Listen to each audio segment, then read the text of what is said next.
আশা করি সবাই ভালো আছো। আমি শিবনাথ স্যার, তোমাদের ক্লাস 10-এর ফিজিক্যাল সায়েন্সের আমি একটা টপিক আজকে পড়াচ্ছি।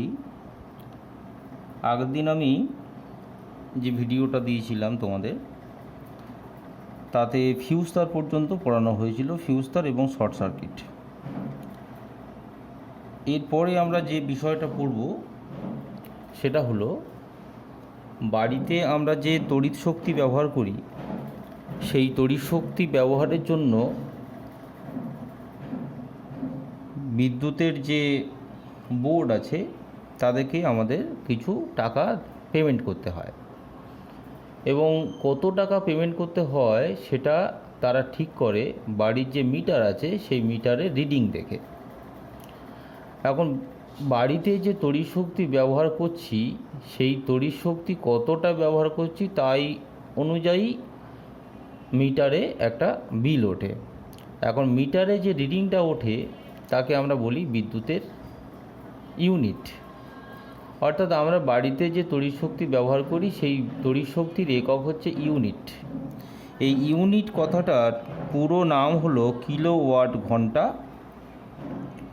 বা বোর্ড অফ ট্রেড ইউনিট বা সংক্ষেপে বিওটি বা ইউনিট। তাহলে আমরা বাড়িতে যে তড়িৎ শক্তি ব্যবহার করি সেই তড়িৎ শক্তির পরিমাপের একক হলো ইউনিট বা কিলোওয়াট ঘন্টা। এখন এই কিলোওয়াট ঘন্টা মানে কতটা পরিমাণ তড়িৎ শক্তি এটা আমরা জেনে নেব। 1 কিলোওয়াট তড়িৎ শক্তি মানে কতটা পরিমাণ তড়িৎ শক্তি না, 1 কিলোওয়াট ক্ষমতা সম্পন্ন কোনো বৈদ্যুতিক যন্ত্র 1 ঘন্টা ধরে চললে যে পরিমাণ তড়িৎ শক্তি খরচ হয় তাকেই আমরা বলবো কিলোওয়াট ঘন্টা বা সংক্ষেপে ইউনিট। 1 কিলোওয়াট ক্ষমতা মানে হচ্ছে 1000 ওয়াট ক্ষমতা।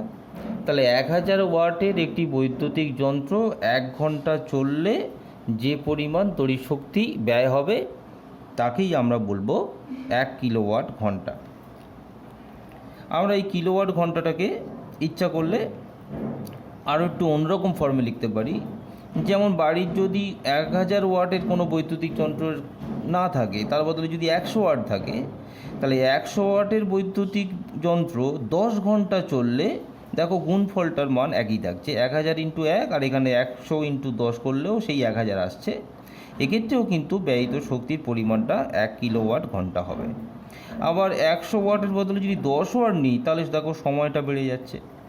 তাহলে 1000 ওয়াটের বৈদ্যুতিক যন্ত্র 1 ঘন্টা চললে যে পরিমাণ তড়িৎ শক্তি খরচ হবে, 10 ওয়াটের বৈদ্যুতিক যন্ত্র 100 ঘন্টা চললে তবে সেই পরিমাণ তড়িৎ শক্তি খরচা হবে। অর্থাৎ বৈদ্যুতিক যন্ত্রের পাওয়ার বা ক্ষমতা যত কম হবে তত সেই বৈদ্যুতিক যন্ত্র অনেক বেশিক্ষণ চালানো হলে তবে 1 ইউনিট তড়িৎ শক্তি ব্যয় হবে। আশা করি ব্যাপারটা তোমরা বুঝতে পেরেছো।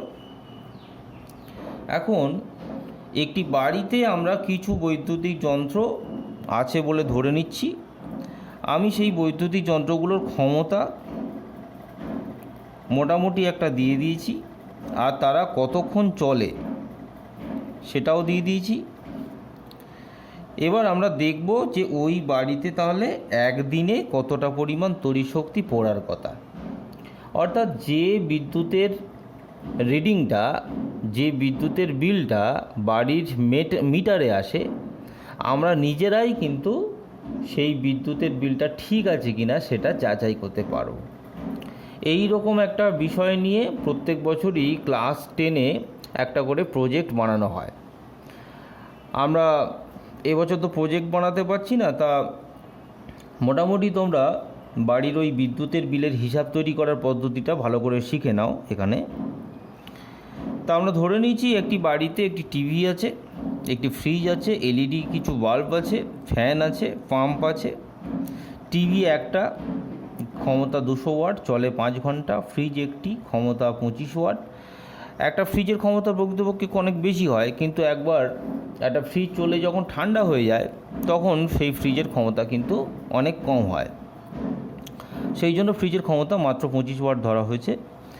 এলইডি বাল্ব আছে 6টা, প্রত্যেকটা বাল্বের ক্ষমতা হচ্ছে 15 ওয়াট করে এবং চলে তারা 6 ঘন্টা করে।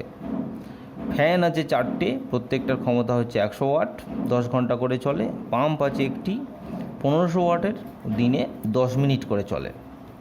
তাহলে টিভি চলার জন্য যে ব্যয়িত শক্তিটা হবে, সেই ব্যয়িত শক্তি বের করার জন্য আমরা কি করব না, সেই ব্যয়িত শক্তি বের করার জন্য টিভির যে ক্ষমতা আছে সেই ক্ষমতার সাথে টিভি কতক্ষণ চলে সেটা গুণ করব। দেখো 200-র সাথে 5 গুণ আছে, তাহলে 200টা কি না, 200টা হলো টিভির ক্ষমতা, আর 5 হচ্ছে টিভি কতক্ষণ চলে সেই সময়। এই দুটো জিনিস যদি গুণ করা হয় তাহলে দেখো এককটা কিন্তু কিলোওয়াট ঘন্টা হচ্ছে না, এককটা হচ্ছে ওয়াট ঘন্টা। কিন্তু আমরা ওয়াট ঘন্টাকে তো ইউনিট বলি না, আমরা কিলোওয়াট ঘন্টাকে ইউনিট বলি। এই ওয়াট ঘন্টাকে যদি কিলোওয়াট ঘন্টায় নিয়ে যেতে হয় তাহলে 200 × 5কে 1000 দিয়ে ভাগ করলে আমরা কিলোওয়াট ঘন্টা পেয়ে যাচ্ছি। এটাই তাহলে ইউনিট। ক্যালকুলেশন করলে দেখা যাচ্ছে যে টিভি চলার জন্য প্রতিদিন তাহলে 1 ইউনিট করে তড়িৎ শক্তি খরচ হবে। এবার ফ্রিজ দেখা যাক। ফ্রিজের ক্ষেত্রে ব্যয়িত শক্তি বের করার জন্য আমরা ফ্রিজের ক্ষমতা 25 নিয়েছি, ফ্রিজের ক্ষমতা হচ্ছে 25 ওয়াট। নেক্সট হচ্ছে ফ্রিজ সারাক্ষণই চলে, তাহলে 24 ঘন্টা, আর তাকে যদি 1000 দিয়ে ভাগ করা হয় তাহলে আমরা কিলোওয়াট ঘন্টা বা ইউনিট পেয়ে যাচ্ছি। তাহলে ফ্রিজ চলার জন্য প্রতিদিন ব্যয়িত শক্তি হচ্ছে 0.6 ইউনিট। নেক্সট হচ্ছে এলইডি বাল্ব। এলইডি বাল্ব চলার জন্য ব্যয়িত শক্তি হচ্ছে, এলইডি তাকে ক্ষমতা হচ্ছে 15 ওয়াট। নেক্সট 6টা তাহলে কি, 6টা তাহলে সংখ্যা, এলইডি বাল্বের সংখ্যা হচ্ছে 6টা। আবার একটা 6 আছে, এই 6টা তাহলে কি না, এই 6টা হলো একটা এলইডি বাল্ব দিনে 6 ঘন্টা করে চলে, অর্থাৎ সময়। এই 3টে গুণ করার পর তাকে 1000 দিয়ে ভাগ করলে আমরা কিলোওয়াট ঘন্টা বা ইউনিট পেয়ে যাচ্ছি। তাহলে এলইডি বাল্বগুলো চলার জন্য মোট ব্যয়িত শক্তি একদিনে 0.54 ইউনিট। এরপর আমরা তাহলে ইলেকট্রিক ফ্যান চলার জন্য একদিনে ব্যয়িত শক্তিটা দেখছি। ফ্যানের ক্ষেত্রে ক্ষমতা হচ্ছে 100 ওয়াট, সংখ্যা হচ্ছে ফ্যানের 4টে, আর ফ্যান চলে হচ্ছে দিনে 10 ঘন্টা করে। তাহলে এই 3টে সংখ্যা গুণ করার পর তাকে 1000 দিয়ে ভাগ করে আমরা ফ্যানের জন্য সারাদিনে ব্যয়িত শক্তির মান পেলাম 4 ইউনিট। নেক্সট হচ্ছে পাম্প। পাম্পের ক্ষেত্রে ক্ষমতা 1500 ওয়াট, চলে 10 মিনিট। যেহেতু 10 মিনিট, তাই এই মিনিটটাকে ঘন্টায় নিয়ে যাওয়ার জন্য 60 দিয়ে ভাগ করা হয়েছে। তাহলে আমরা পাম্পের জন্য দিনে ব্যয়িত তড়িৎ শক্তি পেলাম 0.25 ওয়াট। এই সবগুলো ইউনিট, 1টা 2টো 3টে 4টে 5টা, এই সবগুলো ইউনিট যদি যোগ করা হয় তাহলে আমরা সারাদিনে মোট যে ব্যয়িত শক্তি সেটা পেয়ে যাচ্ছি 6.39 ইউনিট। এবং এই অনুযায়ী যদি সারা মাস চলে তাহলে সারা মাসে, বা আমরা তো বিদ্যুতের বিল 3 মাসেও অনেকে পাই, তা 3 মাসে বিদ্যুতের বিল তাহলে পেয়ে যাচ্ছি 6.39 ইউনিট প্রতিদিন। তার সঙ্গে এই 30টা গুণ হলে 1 মাস, আর 3 দিয়ে গুণ করলে হয়ে যাচ্ছে 3 মাস। 3 মাসে বিদ্যুতের বিল হয়ে যাচ্ছে 575.1 ইউনিট। এবং 1 ইউনিটের বিদ্যুতের মূল্য যা ধরা হয় সেইটা দিয়ে যদি এটাকে গুণ করা হয় তাহলে 3 মাসের বিদ্যুতের বিলের জন্য কত টাকা দিতে হবে সেটা আমরা এখান থেকে পেয়ে যাব। তাহলে তোমরা এক্ষুনি যেটা দেখলে সেটা হচ্ছে যে বাড়িতে বৈদ্যুতিক মিটারের রিডিং দেখে বিদ্যুতের অফিস থেকে আমাদের যে বিদ্যুতের বিল পাঠানো হয় সেই বিদ্যুতের বিল সঠিক আছে কি না সেটা যাচাই করার জন্য এই পদ্ধতিটা তোমরা সবাই কিন্তু ঠিকঠাক করে দেখতে পারো। এটা নিজেরাও নিজেদের বাড়ির জন্য করে দেখতে পারো যে তোমাদের বিদ্যুতের বিলটা অনেক বেশি আসছে কি না সেটা তোমরা যাচাই করতে পারো। আর তাছাড়া পরীক্ষার জন্য এই ব্যাপারটা তো খুবই ইম্পর্টেন্ট। আমরা আমাদের পরের টপিকে যাচ্ছি। আমাদের পরের টপিকে দুটো ইম্পর্টেন্ট প্রশ্ন আলোচনা করা হয়েছে। প্রথম প্রশ্ন হচ্ছে 100 ওয়াট 250 ভোল্টের একটা বাল্ব এবং 200 ওয়াট 250 ভোল্টের একটি বাল্ব, এরা দুজনে সমান্তরাল সমবায়ে যুক্ত হয়েছে এবং সমান্তরাল সমবায়ে যুক্ত হওয়ার পর তাদেরকে 250 ভোল্ট লাইনে যোগ করা হলো। তাহলে কোন বাল্ব বেশি আলো দেবে? তোমরা একটু সবাই মনে করে দেখো, বাড়িতে প্রত্যেকটি বৈদ্যুতিক যন্ত্র কোন সমবায়ে যুক্ত থাকে?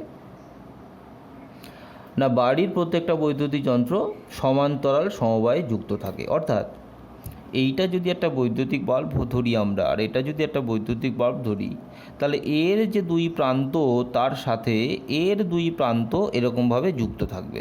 তাহলে আমরা সেটাকে বলবো কোন সমবায়? না, সেটাকে আমরা বলবো প্যারালাল কম্বিনেশন বা সমান্তরাল সমবায়। এখন এই সমান্তরাল সমবায়ের এই প্রান্ত থেকে আর এই প্রান্ত থেকে আমরা বোর্ডে কানেকশান দিই। বোর্ডের একদিকে নিউট্রাল আর একদিকে লাইভ কানেকশান এখানে দিয়ে দেওয়া হয়, তার ফলে বাল্ব দুটো কানেকশান পায়।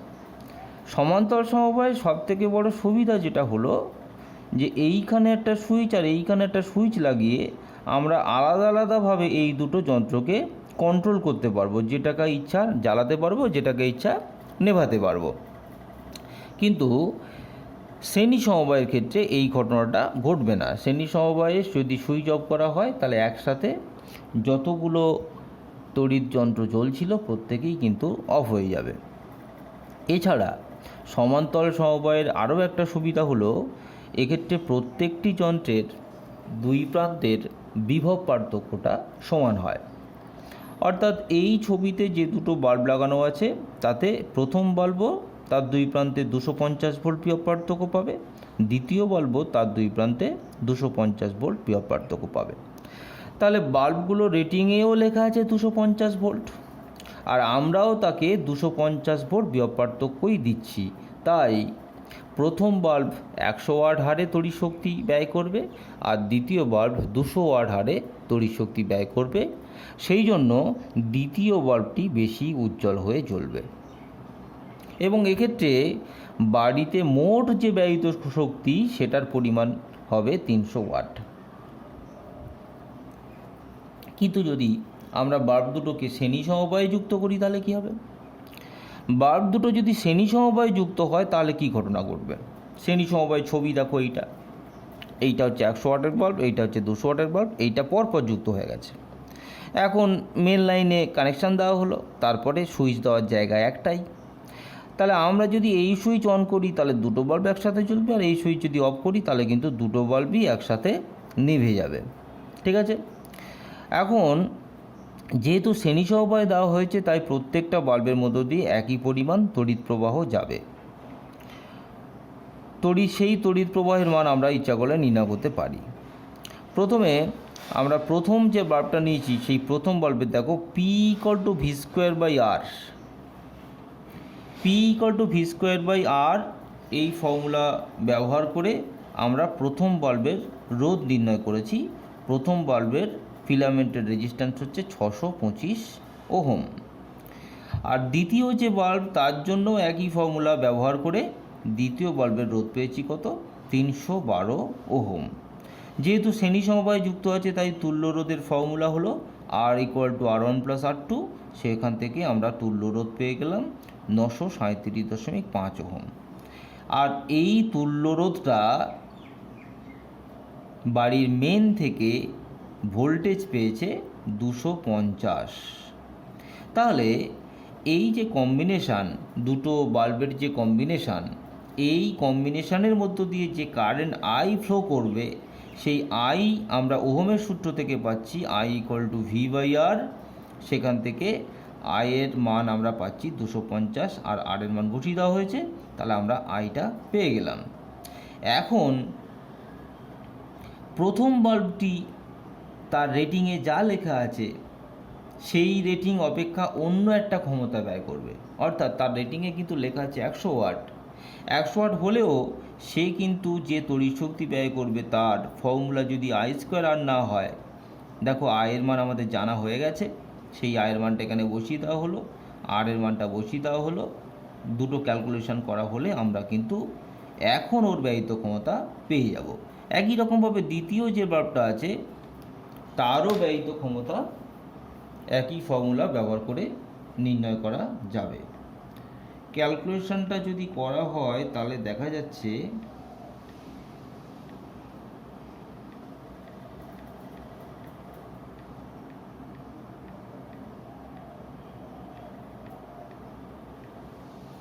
ফর্টি ফোর 100 ওয়াট বাল্বের জন্য ব্যয়িত ক্ষমতা চলে আসছে 44.4 ওয়াট।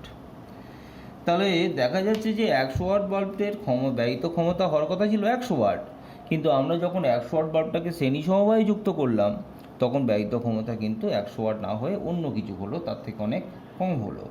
আবার যে 200 ওয়াট বাল্ব আছে তার জন্য ব্যয়িত ক্ষমতা হলো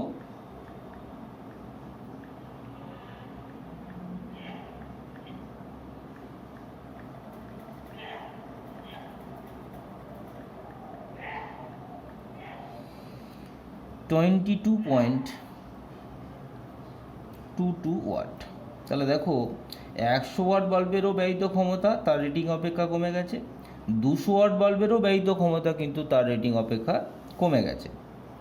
দুজনেরই ব্যয়িত ক্ষমতা তাদের রেটিং অপেক্ষা কম, কিন্তু এদের এই যে দুটো ক্ষমতা দেওয়া আছে এই দুটো ক্ষমতা যদি আমরা তুলনা করি তাহলে দেখতে পাচ্ছি যে 200 ওয়াট বাল্ব কিন্তু বর্তমানে 100 ওয়াট বাল্বের থেকেও বেশি কম পরিমাণ তড়িৎ শক্তি ব্যয় করছে। তাহলে এই দুটো বাল্বের মধ্যে কোন বাল্বটা বেশি উজ্জ্বল হয়ে চলবে? আমরা সাধারণত বাড়িতে যে কম্বিনেশন করি তাতে 200 ওয়াট বাল্বই বেশি আলো দেয়, এই কম্বিনেশনটা করা হয়। কিন্তু এই রকম কম্বিনেশন যদি করা হয় তাহলে 200 ওয়াট বাল্ব অপেক্ষা 100 ওয়াট বাল্ব কিন্তু বেশি উজ্জ্বলভাবে জ্বলবে। আশা করি ব্যাপারটা তোমরা বুঝতে পেরেছো। যদি কারো কোনো প্রশ্ন থাকে তাহলে তোমরা প্রশ্ন আমাকে পাঠাতে পারো। এখানে আরও একটা ব্যাপার, এই যে দুটো বাল্ব আছে এই দুটো বাল্বের প্রথম বাল্বের দুই প্রান্তেও একটা বিভব পার্থক্য কাজ করে, আবার দ্বিতীয় যে বাল্বটা আছে তারও দুই প্রান্তে একটা বিভব পার্থক্য কাজ করে। প্রথম বাল্বের দুই প্রান্তের বিভব পার্থক্য কী করে বের করা যাবে না, আমরা বিভব পার্থক্য বের করার জন্য যদি ওহমের সূত্র প্রয়োগ করি, ওহমের সূত্র কি? V=IR।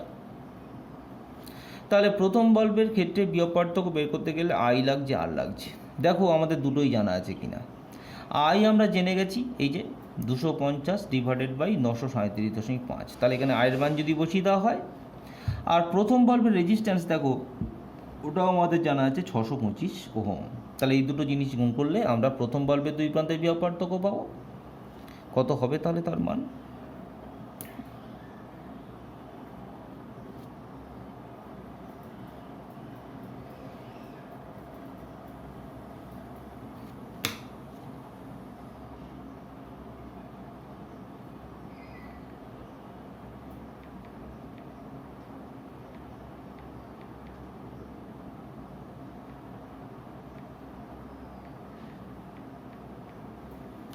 One 166.66 volt. তাহলে প্রথম বাল্বের দুই প্রান্তের বিভব পার্থক্য সমান্তর সমবায়ে যখন আমরা যুক্ত করেছিলাম তখন 250 ভোল্টই ছিল, অথচ শ্রেণী সমবায়ে যখন যুক্ত করলাম তখন প্রথম বাল্বের দুই প্রান্তের বিভব পার্থক্য 250 ভোল্ট না হয়ে সেটা অপেক্ষা কম হয়েছে। আর দ্বিতীয় বাল্বের দুই প্রান্তের বিভব পার্থক্য তাহলে কত হবে? দ্বিতীয় বাল্বের দুই প্রান্তের বিভব পার্থক্য হবে 250 ভোল্ট হচ্ছে টোটাল বিভব পার্থক্য, তার থেকে 166.66 ভোল্টটা মাইনাস যাবে। তাহলে আমরা পাচ্ছি 83.33 ভোল্ট। ঠিক আছে, তাহলে দেখা যাচ্ছে যে প্রথম বাল্বের দুই প্রান্তের বিভব পার্থক্য বেশি হচ্ছে আর দ্বিতীয় বাল্বের দুই প্রান্তের বিভব পার্থক্যটা কম হচ্ছে। অঙ্কগুলো তোমরা নিজেরা বাড়িতে চেষ্টা করে দেখো, নিশ্চয়ই তোমরা পারবে। ভিডিওটা তোমাদের যদি ঠিকঠাক করে অনেকবার করে দেখো তাহলে তোমরা নিজেরাও কিন্তু এই অঙ্কগুলো পেরে যাবে। তোমরা যে টেক্সট বুক ফলো করো সেই টেক্সট বুকেও কিন্তু এই রকম ধরনের অঙ্ক অনেক আছে, সেই অঙ্কগুলো তোমরা প্র্যাকটিস করো। যদি না করো তাহলে আমাকে অঙ্কগুলো পাঠাতে পারো। এখানে আরও দুটো অঙ্ক দেখিয়ে আমি আজকের এই ক্লাস শেষ করব। তার মধ্যে প্রথম অঙ্কটায় 1 2 3 4টি রোধের একটি কম্বিনেশান আছে। এর মধ্যে এই নিচের যে দুটো রোধ 5 ওহম এবং 15 ওহম, এরা দুজন আছে শ্রেণীতে। এদের দুজনের কম্বিনেশনের সাথে তার উপরের যে রেজিস্ট্যান্সটা আছে 20 ওহম, এটা আছে সমান্তরালে, এবং এই টোটাল কম্বিনেশনটার সাথে এই 10 ওহম রোধটা আছে কোষে, না এই 10 ওহম রোধটা আছে শ্রেণীতে।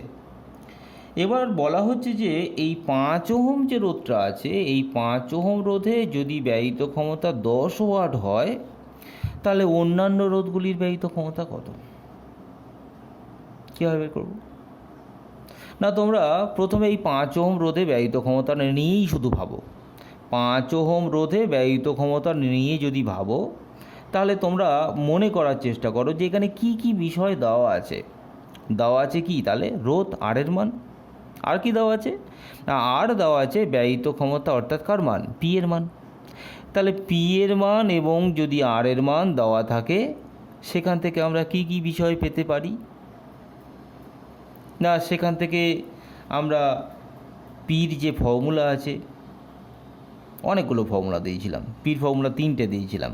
একটা হচ্ছে P equal to I square R, একটা হচ্ছে P equal to V square by R, আর একটা হচ্ছে P equal to V into I.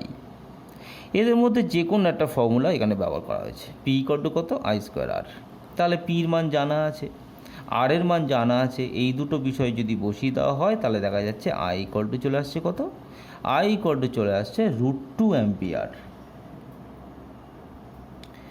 I যদি √2 অ্যাম্পিয়ার হয়, তাহলে তোমরা একটু মনে করার চেষ্টা করো, একটু ভাবার চেষ্টা করো যে এই √2 অ্যাম্পিয়ার কারেন্টটা আরও একটা রোধের মধ্য দিয়ে যায়। সেটা কোন রোধ? 5 ওহম রোধের মধ্য দিয়ে কারেন্ট যদি √2 অ্যাম্পিয়ার হয়, তাহলে 15 ওহম রোধের মধ্য দিয়েও কারেন্টটা কিন্তু √2 অ্যাম্পিয়ার হবে। কেন হবে? কারণ 5 ওহম এবং 15 ওহম এরা দুজনে বর্তনীতে শ্রেণী সমবায়ে যুক্ত আছে। তাহলে 15 ওহম রোধের জন্য আমরা কি জেনে গেলাম? না, 15 ওহম রোধের জন্য কারেন্ট আই জেনে গেলাম। এবং আই আর আর যদি জানা থাকে, তাহলে এই ফর্মুলা আবার ইউজ করে আমরা 15 ওহম রোধের ব্যয়িত ক্ষমতা পেয়ে যাব। 15 ওহম রোধের ব্যয়িত ক্ষমতা তাহলে আই স্কোয়ার আর, আইয়ের জায়গায় √2, আর এর জায়গায় 15 বসিয়ে আমরা পেয়ে যাচ্ছি কত? 30 ওয়াট। তাহলে 15 ওহম রোধের ব্যয়িত ক্ষমতা পেয়ে গেলাম। নেক্সট দেখো, এইখান থেকে এই পর্যন্ত যে কম্বিনেশান আর এই যে কম্বিনেশান, এরা দুজনে সমান্তরাল সমবায়ে যুক্ত আছে। তোমরা জানো সমান্তরাল সমবায়ে যুক্ত থাকলে বিভব পার্থক্য সমান থাকে। তাহলে এই 5 এবং 15-র কম্বিনেশানের দুই প্রান্তের বিভব পার্থক্য আর এই 20 ওহমের দুই প্রান্তের বিভব পার্থক্য সমান হবে। 5 আর 15-র যে কম্বিনেশান, সেই কম্বিনেশানের তুল্য রোধ হচ্ছে 5 + 15। তাহলে 5 আর 15 কম্বিনেশানের দুই প্রান্তের বিভব পার্থক্য কত? বিভব পার্থক্য ভি বের করতে গেলে ফর্মুলা হচ্ছে আই আর। আইয়ের জায়গায় আমরা ধরে নিচ্ছি I1, আর এর জায়গায় বলেছে 5 + 15। আবার 20 ওহম রোধের মধ্য দিয়ে কারেন্টটা যদি I2 হয়, তাহলে তার দুই প্রান্তের বিভব পার্থক্য হচ্ছে I2 ইন্টু আর এর জায়গায় 20। ক্যালকুলেশন করে দেখা যাচ্ছে যে I2-র মান I1-এর সাথে সমান। অর্থাৎ এই দিক থেকে যে পরিমাণ কারেন্ট ফ্লো করছে, এই রাস্তা দিয়েও কিন্তু সেই একই পরিমাণ কারেন্ট ফ্লো করছে। লক্ষ্য করো, এই তুল্য রোধের মান যেমন 20 আছে, তেমনি এই রোধটার মানও 20 আছে। দুটো রোধ সমান, তাই দুই যে রাস্তা, সেই দুটো রাস্তা দিয়ে কারেন্টের মান সমান হয়েছে। তাহলে এই রাস্তা দিয়ে কারেন্টের মান আমরা জেনে গেলাম। যদি এই রাস্তা দিয়ে কারেন্টের মান আমরা জেনে যাই, তাহলে এই রাস্তা দিয়ে যে পরিমাণ তড়িৎ শক্তি ব্যয় হবে, ব্যয়িত ক্ষমতা আমরা পেয়ে যাব। 20 ওহম রোধের ব্যয়িত ক্ষমতা ফর্মুলা হচ্ছে আই স্কোয়ার আর, আইয়ের জায়গায় √2 স্কোয়ার, আর এর জায়গায় 20 বসিয়ে আমরা পেয়ে যাচ্ছি কত? 40 ওয়াট। বাকি আছে একটা, কোনটা? 10 ওহম রোধে ব্যয়িত ক্ষমতা কত? 10 ওহম রোধের মধ্য দিয়ে কারেন্টটা কত তাহলে জানতে হবে। 10 ওহম রোধের মধ্য দিয়ে যে আই কারেন্টটা গেছে, সেই কারেন্টটাই তো এই বিন্দুতে এসে উপরের দিকে চলে গেছে আর নিচের দিকে চলে গেছে। তাহলে 10 ওহম রোধের কারেন্ট আই মানে বলা যেতে পারে নিশ্চয়ই I1 প্লাস I2। তাহলে I1 প্লাস I2 করে আমরা পেয়ে যাচ্ছি কত না 2√2 অ্যাম্পিয়ার, অর্থাৎ 10 ওহম রোধের মধ্য দিয়ে ব্যয়িত মানে যে তড়িৎ প্রবাহ যাচ্ছে তার মান 2√2 অ্যাম্পিয়ার। তাহলে ব্যয়িত ক্ষমতা বের করার জন্য একই ফর্মুলা ইউজ করা হয়েছে, I²R, আয়ের মান বসিয়ে দেওয়া হয়েছে, আর এর মান বসিয়ে দেওয়া হয়েছে, আমরা 10 ওহম রোধের ব্যয়িত ক্ষমতা পেয়ে যাচ্ছি কত 80 ওয়াট। এর পরে যে প্রবলেমটা আছে সেই প্রবলেমটা আশা করছি তোমরা নিজেরা পেরে যাবে। একটি বাড়িতে 100 ওয়াটের 3টি বাল্ব আছে, 80 ওয়াটের 2টি ফ্যান আছে, 40 ওয়াটের একটি বাল্ব আছে, 200 ওয়াটের একটি টিভি আছে, তারা কতক্ষণ চলে বলে দেওয়া আছে। তাহলে 1 মাসের বিদ্যুতের বিল কত হবে? এই প্রবলেমটা আমি একটু আগে তোমাদের শিখিয়ে দিয়েছি, তোমরা বাড়িতে নিজেরা এটা চেষ্টা করে দেখো, এটার অ্যান্সার তোমরা নিশ্চয়ই পেয়ে যাবে। এখানে করা হয়েছে অঙ্কটা, উত্তরটা হচ্ছে 111 ইউনিট। আমি অঙ্কটা কিভাবে করা হয়েছে আর বলছি না, তোমরা নিজেরা চেষ্টা করো, আশা করি তোমরা এটা বুঝতে পারবে। তাহলে আজকের ভিডিওটা আমি এখানেই শেষ করছি। তোমরা ভিডিওটা অনেকবার দেখো, অনেকবার যদি দেখো সঙ্গে যদি বইটা পড়ো, আশা করছি তোমাদের এই টপিকটা নিয়ে কোনো অসুবিধা থাকবে না। সবাইকে ধন্যবাদ জানাচ্ছি।